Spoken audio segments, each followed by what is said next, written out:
రైట్గా కరీంనగర్ జిల్లాలో final phase panchayat ఎన్నికలు కొనసాగుతున్నాయి. ఉదయం 9 గంటల వరకు 20.9% పోలింగ్ రికార్డైంది.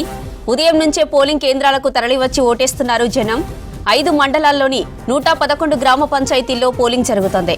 హుజురాబాద్, జమ్మికుంట, ఇల్లంతకుంట, వీనవంక, సైదాపూర్లో 3వ విడతలో పంచాయతీ పోరు నడుస్తోంది. 3 సర్పంచ్ స్థానాలు ఏకగ్రీవం కాగా మిగతా 108 స్థానాలకు పోలింగ్ జరుగుతుంది. 451 మంది అభ్యర్థులు బరిలో నిలిచారు. మొత్తం 1,65,040 మంది ఓటర్లు తమ ఓటు హక్కును వాడుకోనున్నారు.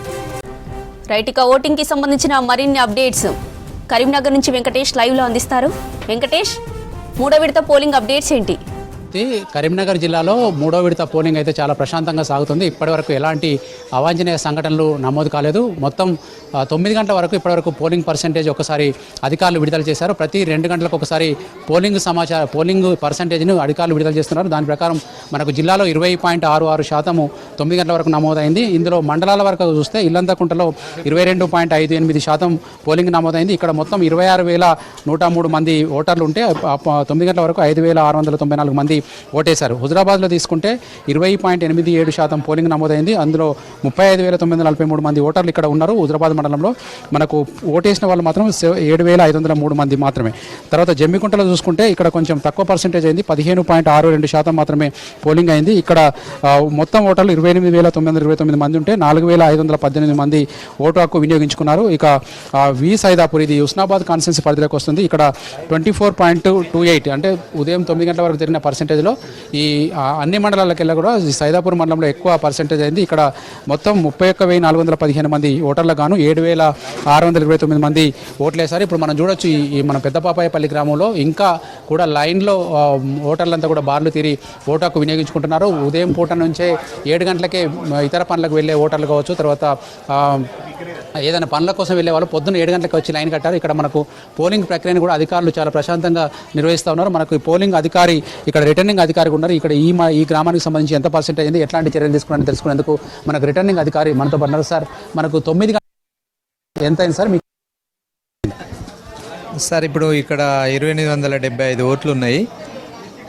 మార్నింగ్ 9 వరకు మనకు 736 ఓట్స్ అంటే దాదాపు 25% అబోవ్ సంథింగ్ పోల్ అయినాయి. అందులో మేల్ 420, ఫిమేల్ 316. ఓటింగ్ మాత్రం ప్రశాంతంగా జరుగుతున్నది. ఇక్కడ మీరు ఎంత అంచనా వేస్తున్నారు సార్? ఇప్పుడు ఆల్రెడీ 9 నుంచి మళ్ళీ ఇప్పుడు 10:30 దాకా కూడా అవుతుంది టైం.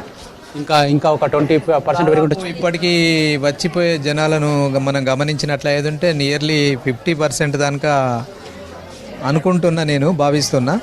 లెక్క తెలుస్తుంది. దాదాపు ఇక్కడ మ్యాక్సిమం ఓట్లు పడే అవకాశం కూడా ఉన్నది. ఓటింగ్ ఓట్లు వేయడానికి వచ్చిన ఓటర్లకు ఏం చెప్తున్నారు సార్? వాళ్ళ ప్రశాంతంగా ఓటు వినియోగించుకోవడానికి ఎట్లాంటి చర్యలు తీసుకున్నారు? ఇక్కడ మనకు అక్కడ గేట్ వరకు చాలా డిస్టెన్స్ ఉంది సార్. 100 మీటర్ల లోపు మనకు పోలీసు వాళ్ళు ఉన్నారు. వాళ్ళు కూడా మంచిగా క్రమశిక్షణతోటే జనాలను అంటే ఓటర్లను పంపిస్తున్నారు. ఎలాంటి అవాంఛనీయ సంఘటనలు జరిగే అవకాశం అయితే లేదు. మంచిగా బ్యాలెట్ పేపర్లు కదా వాళ్ళకి ఎక్స్ప్లెయిన్ చేస్తున్నారు సార్. లోపల వాళ్ళకి ఎట్లా ఉంటుంది? కంపల్సరీ వాళ్ళకి ఎక్స్ప్లెయిన్ చేస్తారు.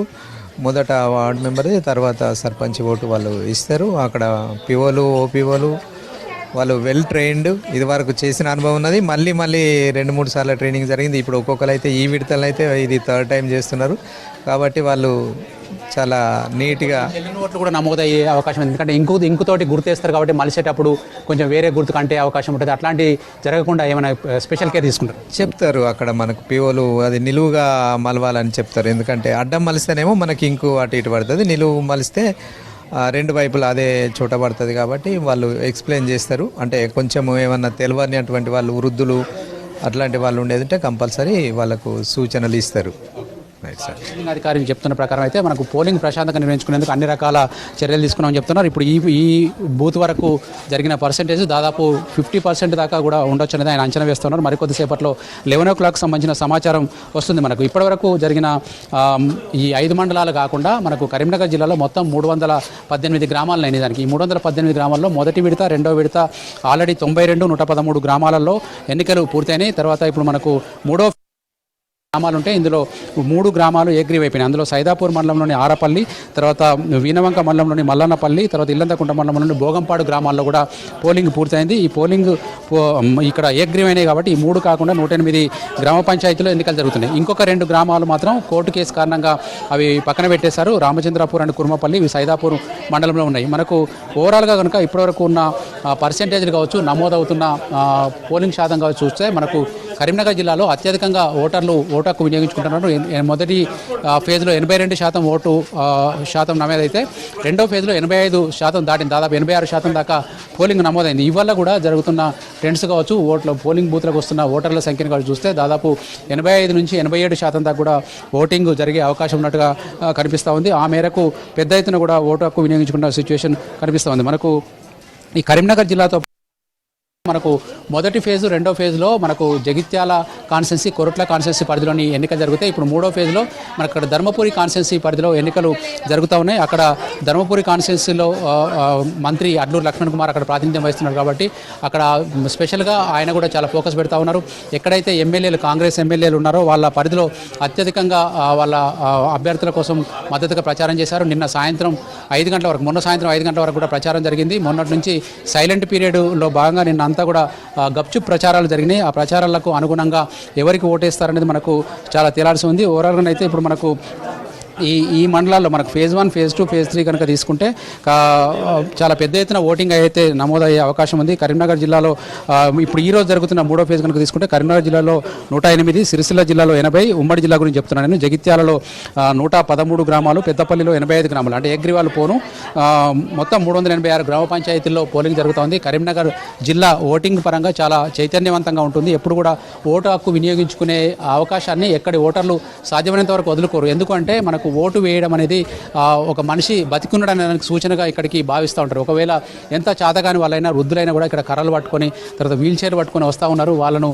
మాట్లాడించినప్పుడు చాలామంది ఇదే చెప్తా ఉన్నారు. మనకు ఇక్కడ కూడా కొంతమంది వృద్ధులు ఉన్నారు, వాళ్ళని కూడా మనం మాట్లాడిద్దాం. తర్వాత కొత్తగా ఓటేసే వాళ్ళు ఉన్నారు, వాళ్ళని కూడా అడిగినప్పుడు ఓటు హక్కు కోసం ఎంత దూరమైనా రావాలి అనేది వస్తున్నారు.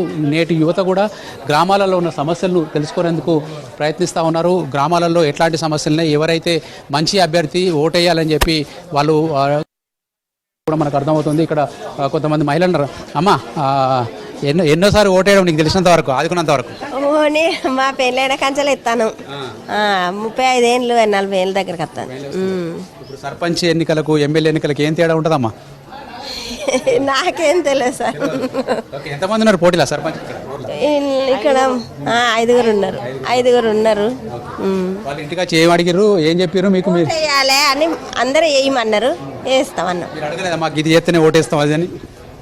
అడిగేటోళ్ళు అడిగిళ్ళు, చెప్తారు వాళ్ళు, మేము ఇది చేస్తాం చేయండి అని చెప్పిళ్ళు.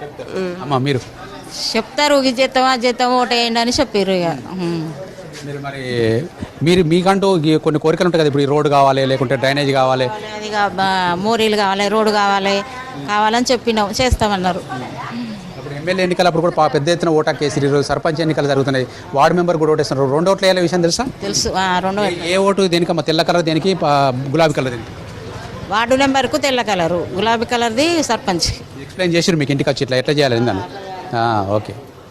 ఇక్కడ ఇంకా కొంతమంది ఉన్నారు, వీళ్ళని కూడా మనం అడుగుదాం. తర్వాత ఓటేసి బయటికి వచ్చే వాళ్ళు ఉన్నారు, కర్ర పట్టుకొని ఓట్ల కోసం వచ్చే వృద్ధులు ఉన్నారు. తర్వాత మీరు ఇంతకుముందు చెప్పినట్టుగా కొంతమంది అయితే హైదరాబాద్ లాంటి ప్రాంతాల్లో సెటిల్ అయిన వాళ్ళు కూడా వచ్చి ఇక్కడ ఓటేస్తూ ఉన్నారు. మనకు హైదరాబాద్లో మొన్న గతంలో జరిగిన జూబ్లీహిల్స్ ఎన్నికలప్పుడు చూసినా చాలా అక్కడ తక్కువ పర్సెంటేజ్ అయింది. కానీ హైదరాబాద్లో ఉన్న గ్రామీణ ఓటర్లు, అంటే ఇక్కడ నుంచి వెళ్ళి హైదరాబాద్లో సెటిల్ అయిన వాళ్ళు, వాళ్ళకు ఓటు హక్కు విలువ తెలుసు కాబట్టి ఇక్కడ దాకా వచ్చి ఓట్ల గురించి, ఓటు గురించి వచ్చి భార్యాభర్తలు కావచ్చు, తర్వాత కుటుంబ సమేతంగా వచ్చి ఓటేస్తూ ఉన్నారు. ఇక్కడ కొంతమంది అమ్మ ఎన్నోసారి ఓటేయడం? ఇది దీంతో రెండోసారి. సర్పంచ్కి ఫస్ట్ టైమా? అవును. ఓకే. ఎట్లా ఉన్నాయమ్మా ఊర్లో సమస్యలు ఏమున్నాయి? సర్పంచ్ ఎంతమంది వచ్చి అడిగిన మిమ్మల్ని ఓటేయమని? చాలా మంది వచ్చాడు. అందరికి ఏం చెప్పినావు? వేస్తా అని చెప్పిన. మంచి ఎవరు చేస్తారో వాళ్ళకే వేస్తాం. ఓకే. అంటే ఈ మంచి చేసే వాళ్ళకి నువ్వు ఓటేస్తావు, కానీ అడిగేటప్పుడు మాత్రం అందరికి వేస్తా అని చెప్పినావు. అంతే. ఓకే. ఇప్పుడు ఎన్ని ఓట్లు వేయాలి నువ్వు లోపలికి వెళ్ళిన తర్వాత? చూడాలి, మమ్మీ వాళ్ళు చెప్పారు కదా, వాళ్ళకే. తెల్ల బ్యాలెట్ పేపర్, గులాబీ బ్యాలెట్ పేపర్ ఉంటుంది, ఏది దేనికి తెలుసా నీకు? తెలియదు. మరి ఎట్లా? ఇక అటు వెనక వాళ్ళు చెప్తారు కదా, వాళ్ళు చెప్పినట్టు వేస్తా. గులాబీ ఏమో సర్పంచ్కి, తెల్లదేమో వార్డు మెంబర్కి వేయాలి. అది బ్రదర్, మీరు ఎన్నోసారి ఓటేయడం? రెండోసారి. సర్పంచ్కి ఫస్టా? ఎట్లా ఉంటుంది మీ సర్పంచ్ రాజకీయాలు ఎట్లా జరిగినాయి ఎన్నికల ప్రచారాలు ఇదంతా? మంచిగా జరిగినాయి, మంచిగా జరిగింది. ఏమేం చెప్పారు మీకు? అదే రోడ్లు అవి ఇవి అన్నీ వేపిస్తాం, మంచిగా చేస్తాం మీ అందరికీ అది అని చెప్పేసి. అమ్మ మీరు ఫస్ట్ టైం ఓటేస్తున్న అమ్మాయి లాగుంది, ఫస్ట్ టైమేనా? చెప్పి ఎవరు మీ అమ్మ నాన్న అడిగిరా మంచోళ్ళు ఎవరని, లేకుంటే నీకు నువ్వు తెలుసుకున్నావు? ఎవరు చెప్పిల్లు? నీకు తెలుసా సర్పంచ్గా పోటీ చేస్తున్న అందరూ 5 ఉన్నారు కదా? తెలుసు. పరిచయమేనా? అందరు కాదు, కొందరు తెలుసు. అందరు పరిచయం. ఏం చెప్పారు మీకు ఇళ్ళకి వచ్చి ఓటేయడానికి ఏం పనులు చేస్తామని చెప్పారు? ఊరిని డెవలప్ చేస్తానని చెప్పి. ఎట్లాంటి డెవలప్మెంట్ నువ్వైతే కోరుకుంటున్నావు? ఇవి చేస్తే బాగుంటుంది, నీకు ఒక ఆలోచన ఉంటుంది కదా? ఇప్పుడైతే ఏమనుకోవట్లే. 18 ఏళ్ళకి ఓటాకు ఎందుకు ఇచ్చారంటే మీరు కూడా ఒక ఆలోచించే శక్తి ఉంటుంది మీకు, కాబట్టి మీకు ఓటాకు ఇచ్చారు కదా. అట్లా ఆలోచన చేసినావా ఏదైనా దేని గురించి అండి? చేసిన. ఏమైతే నీకు మీ పాపకి ఎట్లా ఎక్స్ప్లెయిన్ చేశారు ఓటు హక్కు గురించి? మన సభ్యులలో ఎవరు మనకి ఇంపార్టెంటో వాళ్ళకు ఓటేయాలి బిడ్డ అని చెప్పేసి. ఎమ్మెల్యే ఎంపీ అనుకోండి, వాళ్ళకు రాజకీయ పార్టీ ఉంటుంది, వాళ్ళకు గుర్తుంటుంది, దీనికి కూడా గుర్తుంటాయి అనుకోండి. వాళ్ళు ఎక్కడో ఉంటారు లీడర్లు, అందరూ చెప్పింది వింటారు. కానీ ఇక్కడ లోకల్గా సమస్యల మీద ఎట్లా ఆలోచిస్తారు మీరు? లోకల్ అందుబాటులో ఉండే అందరికీ ఉపయోగపడ ఉన్న వ్యక్తికే ఓటేయాలని, మన కష్ట సుఖాల్లో ఉండాలంటే ఆదుకుంటారు అనుకున్న వేస్తాం. అంతే. అభివృద్ధి అయిన తర్వాత కానీ ఫస్ట్ అందుబాటులో ఉండే వ్యక్తి కావాలి. రాజకీయ పార్టీలు ఏం చూడరా ఇక్కడ? రాజకీయ పార్టీతో సంబంధం లేదు, ఒక వ్యక్తిని చూసిరే అంతే. చెప్పుకుంటారు కదా మా పార్టీలకు ఇంతమంది గెలిచారు, మా పార్టీలకు ఇంతమంది, వాళ్ళంతా పార్టీని చూడరా మీరు? ఇక వాళ్ళు చూసుకుంటారు కానీ మాకు పార్టీతో సంబంధం లేదు. అనుకూలంగా ఏ వ్యక్తి ఎవరు ఉంటారో వాళ్ళకే వేసుకోవచ్చు. ఓకే, ఇండ్లకి వచ్చి చాలా ప్రచారం చేశారు. తర్వాత అన్న ఈ ఊరే కదా మీది? పెద్దపల్లి. ఫస్ట్ నుంచి ఇక్కడే ఉంటారా? ఓకే, ఎట్లా ఉన్నాయి సర్పంచ్ ఎన్నికలు? ఎట్లా నిన్న మొన్న దాకా ఎట్లా జరిగినాయి? మంచిగా జరిగినాయి, అందరు మంచిగా. అందరూ మంచిగా చెప్పారా? నువ్వేమన్నా అడిగినావా పెద్ద మనిషి నీకు ఓటేస్తా కానీ నాకు ఈ పని చేయాలని? అడిగిన. ఏమడిగినవే? ఊరికి మంచి పనులు చేయాలని అడిగిన. ఎట్లాంటివి సార్ నేను చెప్తా. ఓకే ఓకే ఇట్రా అన్న, గ్రామ పంచాయతీలో సమస్యలు ప్రధానంగా దేని మీద చూసి ఓట్లు వేస్తారు? మీరు ఏం ఆలోచిస్తున్నారు? గ్రామ పంచాయతీ సమస్యలు అంటే ఒక 5 సర్పంచ్ పోటీ చేసిళ్ళు. ఒకళ్ళు కత్తుల రాజు, యూత్ అతను, ఇంకొక దాన్ని ముద్దుపల్లి శంకరు, అతను కూడా 50 ఇయర్స్ ఉంటాయి అతను. ఇంకా వాళ్ళు సంగం వెంకటస్వామి, అతను బీజేపీ తరఫున అతను వచ్చిన క్యాండిడేటు. ఇంకా ఎవరు వచ్చి కొత్త వీళ్ళు ఇండిపెండెంట్ కూడా 2-3 వయసులో పల్లె సతీష్, మంచి యువత క్యాండిడేటు. ఇంకెవరు వచ్చారు కుసుమ రాజకుమార్. ఇప్పుడు 5 ఉన్నారు కదా, ఈ 5 వేరు కులాలు కావచ్చు, వేరు పార్టీలు కావచ్చు, అందరు మీ ఊరోళ్ళే. వాళ్ళలో మీరు ఓటేసేటప్పుడు ఏమి క్యారెక్టర్ చూస్తారు? అంటే వాళ్ళు పనిచేసే సత్తా చూస్తారా, లేకపోతే గతంలో రాజకీయ అనుభవం ఉన్నది చూస్తారా? ఎట్లా చూస్తారు? ఇప్పుడు ఉన్న 5 మంచి వ్యక్తులే. సో వాళ్ళ అనుభవం బట్టి కూడా వాళ్ళు కూడా మంచి వ్యక్తులే. సో ఇటు మేము అన్ఎక్స్పెక్టెడ్గా ఇది బీసీకి వచ్చింది. సో ఇటు జనరల్గా వస్తా, అది ఓసీ జనరల్గా వస్తా అనుకున్నారు. సో ఓసీ జనరల్ వస్తా అంటే అందులో మా అన్న కూడా ఒక సర్పంచ్ క్యాండిడేటే. గతంలో మీ ఊరికి ఏకగ్రీవంగా సర్పంచ్ని ఎన్నుకున్న నేపథ్యం కూడా ఉందని చెప్తున్నారు. కానీ ఇప్పుడు ఒక 5-6 పోటీ చేస్తున్నారు. సర్పంచ్ అంటే మామూలుగా పెద్ద మనుషులలో ఎవరో మంచోళ్ళు ఉన్నది, చాలా ఊర్లలో ఏకగ్రీవం చేసుకోవాలని చెప్పి ప్రభుత్వం కూడా ప్రోత్సహిస్తుంది. ఇంతమంది పోటీ వస్తుండడం చూస్తుంటే ఏమనిపిస్తుంది? అయితే మాది ఇంతకుముందు మున్సిపల్ పడేది ఒక 2 టర్మ్స్. సో దానికి ఛాన్స్ లేదు. సర్పంచ్ అదే 10 అందరికీ ఉత్సాహం కదా. సో ఈసారి కూడా మున్సిపల్ పడతా అనుకున్నాడు, అది పర్లేదు. సో అందరికీ ఛాన్స్ కాబట్టి, ఫస్ట్ ఛాన్స్ కాబట్టి, సో అందుకనే ఎక్కువ బీసీకి వచ్చినా కూడా నామినేషన్లు కూడా 5 మెంబర్స్ వేసిళ్ళు. సో వాళ్ళ మంచి ప్రవర్తన, వాళ్ళ మంచి. కానీ ఈ ఎలక్షన్లు ఎలాంటి గొడవలు కాకుండా చాలా ఆనందంగా, ఆహ్లాదకరంగా, మంచిగా సాగింది. సో ఎలాంటి ఇబ్బంది ఏమి. ఓకే అమ్మ, మామూలుగా సర్పంచ్ ఎన్నికలకు పోటీ చేసే వాళ్ళు కావచ్చు, రాజకీయాలు కావచ్చు, బయట ఏమనుకుంటారంటే సంపాదించుకోవడానికి ఏమైనా వస్తారనుకుంటారు కదా. కానీ మీరేమనుకుంటారు? మీరు ఓటు వేసేటప్పుడు ఎట్లా ఆలోచించారు? న్యాయంగా వేయాలి ఓటు, ఏం డబ్బులు తీసుకోకుండా న్యాయంగా వేయాలని కోరుకుంటాను అంతే. డబ్బులు పంచిరని ఒక ప్రచారం కూడా జరిగింది కదా, నిజానికి డబ్బులు ఇచ్చినప్పుడు మీరు ఆశ చూపించినప్పుడు మీకు ఏమనిపించేది? డబ్బులు తీసుకోకుండా న్యాయంగా ఓటు వేయాలనుకుంటున్నాం అంతే. మీరు ఎన్నోసారి ఓటు వేయడం ఇది? గతంలో ఎమ్మెల్యే ఎంపీకి కూడా ఓటు వేశారు, ఇప్పుడు సర్పంచ్కి వేస్తున్నారు. వీటికి ఉన్న మధ్య తేడా ఏం గమనిస్తున్నారు మీరు? ఇక ఏదైనా న్యాయమే, ఇక అలా ఇళ్ళ న్యాయం చూసుకుని వేస్తున్నాం అంతే. ఎక్కడ న్యాయం యూజ్ చేస్తున్నాం. మనకు అటువైపు కనుక చూస్తే ఇంకా గేట్ల నుంచి చాలా పెద్ద ఎత్తున బూత్లకు క్యూ కడుతూ ఉన్నారు. వాళ్ళు ఓటు వేసి కొంతమంది వెళ్తూ ఉంటే ఓటు వేయడానికి వస్తున్న వాళ్ళు కూడా చాలా పెద్ద సంఖ్యలో కూడా కనిపిస్తూ ఉన్నారు.